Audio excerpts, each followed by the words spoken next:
정부가 지난 6월과 9월에 이어 세 번째 부동산 대책을 발표했습니다. 서울 전역과 경기 12곳을 3중 규제 지역으로 묶고 금융 규제까지 강화하는 초강력 대책을 내놓은 건데요. 이렇게 초강수를 마련한 데는 현재 주택시장의 흐름이 반영된 건데 최근에 동향이 어떻습니까?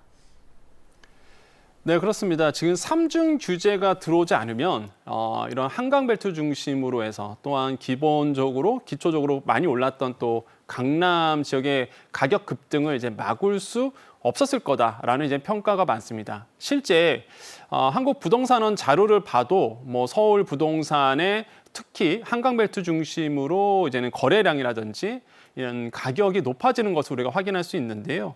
실제 서울 주택 가격이 2023년도 조금 낮아졌다가 그 이후부터 다시 한번 좀 늘어나는 부분을 이제 느낄 수 있습니다. 실제 이제 한국부동산원 자료인데요. 보시면 아시겠지만 매매 가격 지수가요. 2023년도 안 좋았습니다. 계속적으로 이제는 100 이하였거든요. 그러다가 이제 2025년도 들어와서 분위기가 심리가 완전히 바뀝니다. 그래서 매수 심리가 이제 100을 넘어가면서 소비자들이 수요자들이 일단은 아파트에 대해서 긍정적인 인식을 갖기 시작했고 그 이전부터 매매 가격 변동률을 보신다 그러면 크게 주간 변동률이 계속적으로 오르는 것을 볼 수 있습니다. 이런 것들이 2025년 들어와서 계속적으로 이제 우상향되는 그래프가 나오면서 이대로 가다가는 이 부동산의 폭등이 계속 이어질 수 있다라는 이제 판단이 나올 수밖에 없는 부분이겠죠. 그래서 이제 정부가 이번에 이제 3중 규제를 이제 들고 나왔다 보시면 되겠습니다. 8월 말부터 증가폭이 재차 이제 확대가 추세가 되고 있고, 그다음에 실제 이제는 서울의 비규제 지역, 그러니까 보신다 그러면 거래량이 빠르게 증가됐는데요.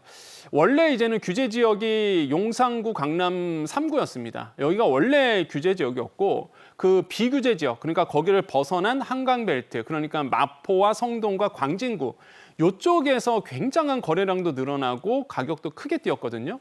그러니까 이런 부분들이 지금 시장에 크나큰 영향을 미쳤고 규제 지역, 강남 3구와 용산이죠. 여기 같은 경우에는 토어구역으로 이제 묶어놨었습니다. 그때 이후부터는 사실 갭 투자가 확 줄어들었죠.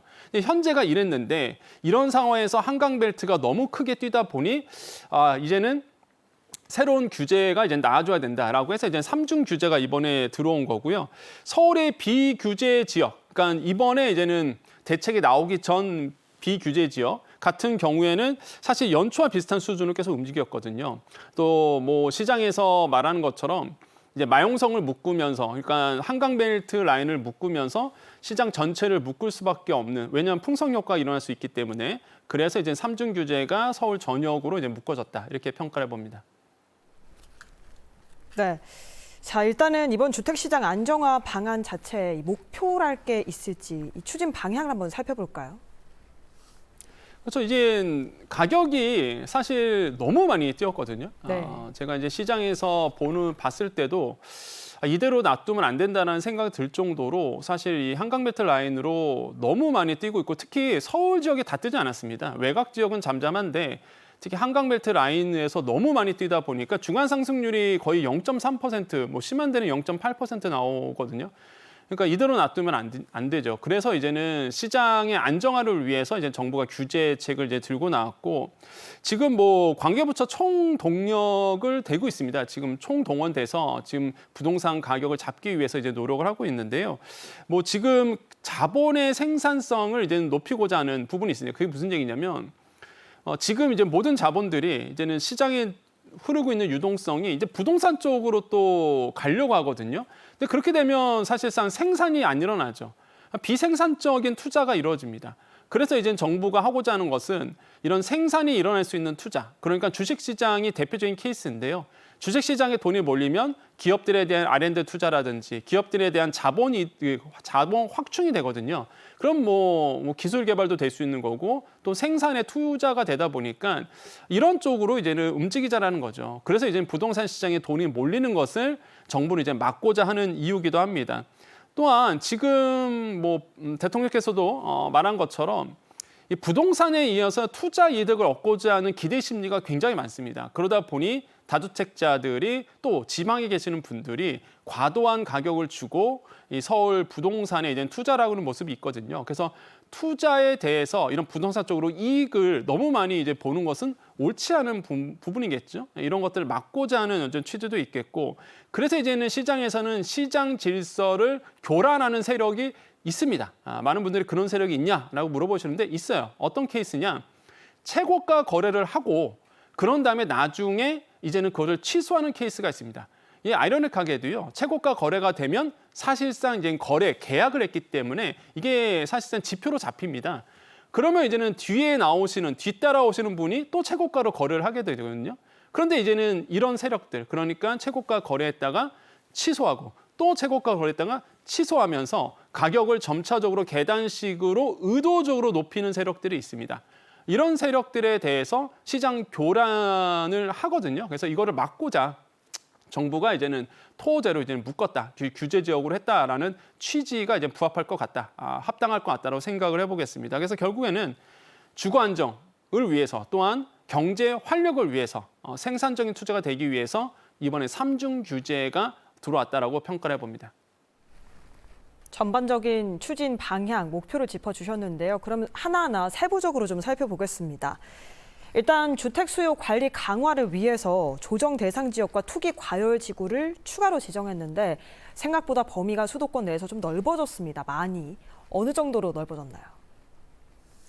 그렇죠. 시장에서는 아마 규제가 들어온다 그러면 추석 이후에 이제는 마포구, 그다음에 이제 뭐 성동구, 광진구 쪽 요 정도에서 묶지 않을까 했는데 시장의 예상을 깨고 서울 전 지역의 경기 12곳 이렇게 폭넓게 이제는 투기 지역이라든지 투기 과열 지구라든지 아니면은 이 규제 지역으로 이제는 묶어놨는데 지금 보시면 아시겠지만 이 조정 대상 지역, 그다음에 투기 과열 지구로 해서 현행이 원래부터가 이제 강남 3구랑 용산구였죠. 거기에서 이번에 이제 서울 전 지역의 경기 12개 지역으로 이제 묶어놨습니다.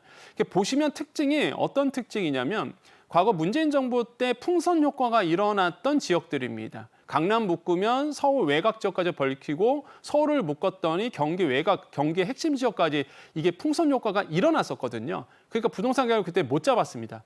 그래서 이번에 아예 풍선 효과를 막고자 일시에 그냥 다 핵심 지역을 이제는 규제 지역으로, 그러니까 조정 대상이라든지 투기 과열 지구로 이제는 묶어놨다는 거죠. 그렇게 된다 그러면 일단 LTV 자체가 70에서 40%로 이제 줄어들게 되죠. 담보 대출에 대한 양도 줄어들 수밖에 없는 것이고 이게 이미 10월 16일부터 적용이 됐습니다. 이런 어떤 이중 규제가 이루어졌기 때문에 아마 시장에서는 강력한 시그널, 한마디로 이제 수요 억제 측으로서 굉장히 효과를 기대할 수 있다 이렇게 생각을 해보겠습니다. 토지거래 허가 구역도 추가 지정됐는데요. 정말 물 샐 틈 없이 문을 꽉 닫은 거라고 볼 수 있을 것 같은데 3중 규제라는 말이 딱 맞습니다. 이것도 서울시 전역 그리고 경기의 일부 지역 아파트를 대상으로 하죠. 맞습니다. 이제 토제, 그러니까 토지 허가 거래 구역인데 그러니까 토지를 살 때, 그러니까 뭐 예를 들어서 내가 부동산을 살 때에 지자체장에게 허락을 구하는 겁니다. 근데 많은 분들이 많이 오해하시는 거예요. 아니 토지는 지자체장, 그러니까 이제 서울시장이 해야 되는 거 아니냐 이렇게 반문하시는데 법률에 따르면요, 뭐 시도지구를 좀 넘어가는, 그러니까 2개의 구라든지 뭐 2개의 시라든지 이렇게 크게 토지를 묶을 때는 국토부 장관이 할 수 있도록 되어 있습니다. 그래서 이제 정부가 이번에 이제 서울 전역과 경기 지역 12곳 3중 규제죠, 진짜. 조정지역, 투기과열지구, 그다음에 토호제까지. 그래서 토호제로 이제는 묶어놨다고 보시면 됩니다. 지금 보시면 아시겠지만 규제 지역, 한마디로 이제는 조정 대상과 투기과열구랑 똑같이 서울 전 지역과 경기 핵심 지역인 12개 지역을 이제 토지 거래 허가 구역으로 이제는 묶어놨다고 보시면 되겠고, 그렇게 된다 그러면 이게 무슨 효과가 있느냐? 갭 투자가 불가능하죠, 사실상. 왜냐하면 실거주 2년의 조건이 생깁니다. 내가 토지 허가 거래 구역에서 내가 만약에 아파트를 산다 그러면 2년 무조건 살아야 돼요. 지방에서 서울 지역으로 갭 투자하시는 분들이 꽤 많았거든요. 이 수요가 완전히 막히는 거죠. 그다음에 뭐 다주택자들이 한 채 더 사는 것도 사실상 불가능하게 됐고요. 그래서 이런 토지 거래 허가 구역은 토호제는요, 굉장히 강력한 규제입니다. 이게 10월 20일부터 이제 실행이 됐죠. 그래서 시장에서는 결국에는 수요는 이런 가수요는 분명히 막을 수 있다라는 이제 평가가 나오고 있고 당분간은 아마 거래가 굉장히 위축될 가능성이 굉장히 크다라고 이제 평가를 해보겠습니다. 또 한 가지가 특징이 뭐냐 그러면 비주택 담보대출 LTV도 이제 강화됐다라는 거예요. 이게 어떤 개념이냐면 과거에 이제 서울시가 토지로 묶었을 때가 이런 그 단지 내, 아파트 단지 내 연립주택이라든지 아니면은 단독주택은 이게 좀 빠졌었습니다. 약간 틈이 보였었거든요. 근데 이번에 이제 토지를 묶었을 때 굉장히 꼼꼼하게 묶었던 것이 이제 대표적인 게 한남 더일인데 단지 안에 연립주택이 있어요. 되게 특이하죠. 고도 제한 때문에 그런데 여기도 같이 이제는 포함되게끔 해놨습니다. 그러니까 굉장히 뭐 촘촘하게 이번 규제가 들어왔다는 거죠. 그래서 이런 점들이 아마 이번 제도에 대한 실효성을 높여줄 가능성이 굉장히 크다라고 저는 평가를 해봅니다. 여기에 더해서 부동산 금융 규제도 더 강화되는데요. 주담대를 받을 때 최대 한도가 예를 들어 6억 원이었는데 이걸 주택 가격에 따라서 차등화한다든지 스트레스 금리를 또 상향 조정하기로 했는데 효과를 어떻게 기대하십니까? 일단 효과로 본다 그러면 이런 거죠. 돈 있는 분이 아파트를 이제 구매할 수 있도록 된다. 그러니까 과도한 레버리지를 끼지 않고 대출을 끼지 않고 실제 이제 실수요자들이 움직일 수 있도록 했다라는 겁니다.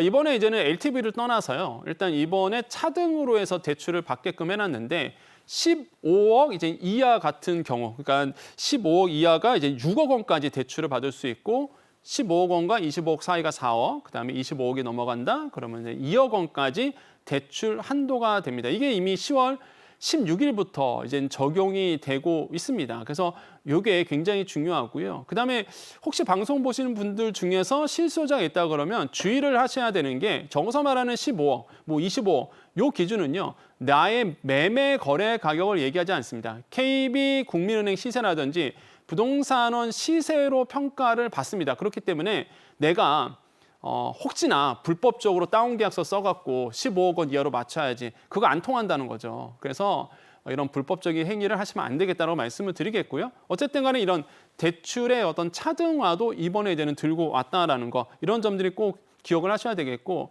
또 한 가지 이제 스트레스 DSR에 대한 가상금리죠. 이 스트레스 DSR은 뭐냐 그러면 향후에 금리가 높아질 것을 대비해서 미리 가상금리를 붙이는 것이 이제 스트레스 DSR 제도입니다. 청부채 원리금 상환 비율에서 가상금리를 붙이는 것서 결국에는 대출의 총량이 줄어들게끔 하는 구조인데 근데 이번에 이런 그 스트레스 금리를 원래가 1.5에서 3% 사이에 이제는 되도록 돼 있는데 이번에는 최저가 3%입니다. 그러니까 3% 이상으로 스트레스 금리를 주도록 개정을 했거든요. 개선을 했습니다. 그럼 왜 그러느냐? 지금 부동산 참여자들이 야 앞으로 금리가 떨어질 거야 라는 생각을 갖고 있어요. 지금 거시는 확실히 이제는 금리가 떨어지는 추세입니다. 그러다 보니까 금리가 떨어지면은 이 DSR로 본다 그러면 나의 총량, 대출 총량이 늘어날 수밖에 없거든요. 이자가 내려가니까. 그래서 미리 선제적으로 앞으로 금리가 내려갈 거를 예상이 되니까 선제적으로 스트레스 금리를 높임으로 해서 금리 인하에 대한 것을 상쇄시키는 부분입니다. 저는 이번 대책을 보면서 굉장히 꼼꼼하게 준비를 했구나라는 점이 바로 이 점에서 느껴져요. 그래서 이런 금리 인하에 대한 유동성이 부동산을 쏠리는 것을 대비해서 이번에 이제는 스트레스 금리를 상향시켰다라고 의미를 이제 부여할 수 있겠습니다. 결국에는 이런 것들이 이제는 대출 규제로 들어오면서 정말로 이제는 실수요자 아닌 이상은 부동산 시장, 특히 서울 규제 지역에 들어오기가 굉장히 어려워졌다. 그래서 당분간 수요 부분에서 본다 그러면 위축될 가능성이 굉장히 크다라고 생각을 해봅니다. 한편으로는 이 부동산 시장을 교란하는 불법 행위에 대해서는 전 부처가 나서서 총력 대응하기로 했는데요. 각 부처별로 어떤 대책들이 세워졌을까요? 네, 그렇습니다. 뭐 범부처 총괄해서 정말로 이런 투기 세력, 한마디로 시장을 교란하는 세력은 처벌을 해야 되겠죠. 그래서 이제 국토부 같은 경우에는요. 가격 띄우기 대상, 아까 제가 말씀드렸죠. 철거가 신고하고 거래 계약서 쓰고 나중에 취소하는 이런 어떤 가격 띄우기 대상이 돼서 기획조사를 이제 들어가게 되고요. 또한 특사경을 도입합니다. 그러니까 특사경은 뭐냐면 특정 분야, 그러니까 국토부의 특사경이다. 그러면은 국토부와 관련된 이 부동산과 관련된 것만 조사할 수 있는 사실상 형사처벌도 할 수 있습니다. 구속도 할 수 있어요. 이런 특사경을 이제는 운영하겠다는 거죠. 그래서 이제는 교란 세력을 이제 잡아내겠다. 그래서 범죄에 적극적으로 대응하기로 했고요. 관련 법률 개정하는 거, 그다음에 불법 행위에 대해서 더욱더 구체화해서 유형을 딱 만들어서 이런 유형은 불법이다라는 걸 이렇게 명확하게 알려주는 거죠. 또 한 가지 국세청도 나섰습니다. 한강 벨트에서 이제 초고가 주택을 거래한 분들이 있거든요. 뭐 합법적인 거래라면 문제 없죠. 뭐 당연히 자본시장에서 내 돈 주고 내가 아파트를 산다는데 그걸 뭐라 할 사람은 아무도 없을 겁니다. 하지만 편법 증여라든지 아니면 불법 자본을 가지고 이런 매수 자금을 마련하신 분들 있어요. 그런 분들은 국세청이 세무조사를 통해서 잡아내겠다라고 지금 이야기를 하고 있고 자금 출처를 정밀하게 분석을 합니다. 그래서 정보 수집반까지 이제 구조를 해서 만들어서 철저하게 이 자금 출처, 매수 자금이 어디서 나왔는지를 조사하겠다라고 밝힌 상태라서 범부처가 지금 이 부동산 교란 세력들, 불법 행위들을 걸러내기 위해서 이제 노력을 하고 있습니다. 그리고 이렇게 규제가 강력하게 이루어지는 한편으로는 또 당연히 주택 공급 확대 방안의 후속 조치가 이어져야 되겠죠. 97 후속 조치 세부 계획이 올해 안에 나올 계획이라고 하죠. 네, 맞습니다. 지금 사실 이번에 나왔던 15 대책은요, 이제 수요를 일단 막겠다. 근데 사실상 시장에서는 오래 가지 못한다는 얘기가 있어요. 그래서 일단 시간을 잡아두는 겁니다. 이 시간 동안 양을 이제 늘려서 부동산 공급을 늘려서 확실하게 가격을 잡아내고자 하는 부분이 있거든요. 그래서 이 한정된 시간에 공급에 대한 정확한 시그널을 시장에 전해줘야 됩니다. 그래서 정부가 수도권 135만 호에 대해서 차질 없이 공급하겠다라고 이제는 이야기를 하면서 매수 심리를 이제 꺾고 있고요. 주택 공급 확대 방안에 대해서 속도감 있게 이제 진행하겠다 밝힌 상태입니다. 대표적으로 이제 노후청사라든지 국공유지가 있어요. 그래서 여기에 이제는 남는 땅에 대해서 이제는 계속적으로 이제 분양이 될 수 있도록 아파트가 지어질 수 있도록 주택이 공급될 수 있도록 노력하겠다고 얘기를 했고 특히 서울의 영구 임대 단지에 대한 재건축이 있습니다. 그래서 노후 단지에 대해서 용적률을 높여서 더 많은 공급이 될 수 있도록 하는 부분, 수도권 신축 매입 7,000호 모집 공고가 이제 추진이 되고요. 또한 구체적으로 더 본다 그러면 공공택지에 대해서 분양 물량 연 5,000호입니다. 그래서 5,000호 연내 분양이 들어가고요. 2026년도 같은 경우가 수도권 공공택지 27,000호가고 분양 계획이 있죠. 이것도 이제 이미 알려진 사실이고 그다음에 이제 신규 택지에서 3만 호 입지. 이것도 사실 이번에 추가로 들어갈 수 있다. 그래서 이 검토를 하고 있거든요. 그래서 확실하게 공급에 대해서 강한 드라이브를 걸었다. 그래서 지금 일단 수요 억제 정책으로 해서 묶어놓은 상태에서 이 기간 동안에 공급에 대한 확실한 시그널을 주면서 매수 심리를 일단 대기 수요로 넘기는 겁니다. 이게 굉장히 중요하거든요. 그래서 대기 수요로 넘기면 일단 매수 심리를 확실하게 꺾을 수밖에 없기 때문에 정부의 어떤 생각이고 그렇게 되려고 그러면 확실한 공급 대책이 정부의 지금 의도대로 문제 없도록 차질 없도록 진행되는 게 굉장히 중요하고요. 시장에서는 큰 기대를 이제 걸고 있습니다.